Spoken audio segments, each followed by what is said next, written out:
Hello everybody and welcome back. Today is the first of a brand new series that I'm going to be doing on my 120 gallon ultra low maintenance tank. Ultra low maintenance means a lot of different things to a lot of different people, but what does this mean to me?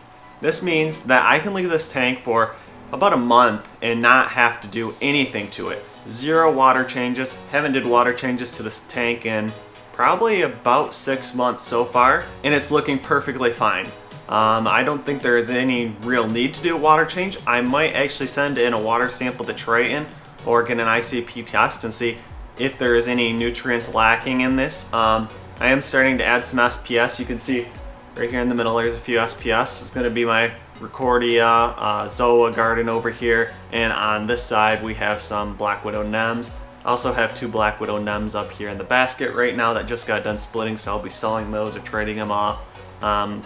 Getting a little sidetracked here. Let's get back to the ultra low maintenance. So this tank does not have a sump or a fuge on it, just a canister filter. I will be doing a video after this one detailing exactly how I run this tank ultra low maintenance without having a sump and a fuge.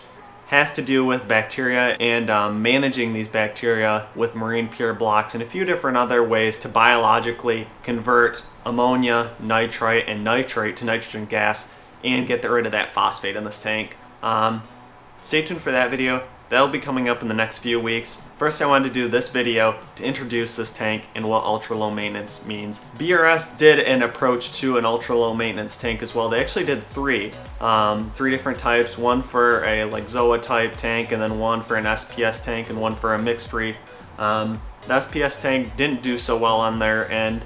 I think this is just because they tried to rush it.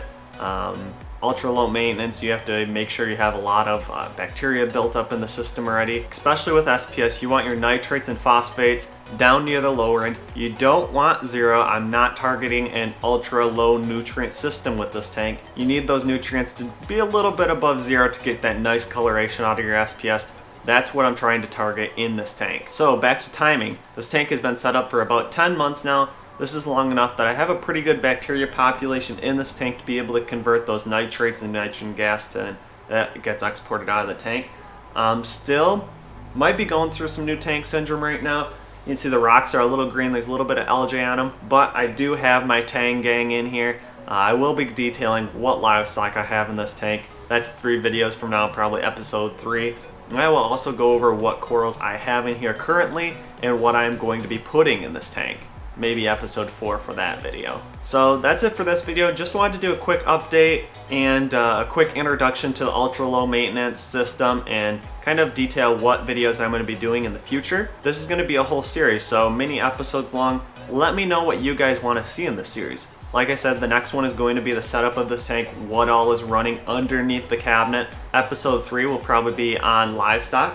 Livestock meaning what fish I have in this and invertebrates. And episode 4 will most likely be what corals I currently have in here and what I'm going to be putting in this tank. Also like your input. What do you think about this tank? What do you think I should be putting in this tank? What else do you want to learn more about this tank? As always, leave your comments down below and let me know what you think. Until then, I'll see you guys next time. Thanks for watching, and make sure you hit the thumbs up button if you enjoyed this video. Also make sure you subscribe so you don't miss the next videos I will be posting, and leave your questions, comments, and suggestions below.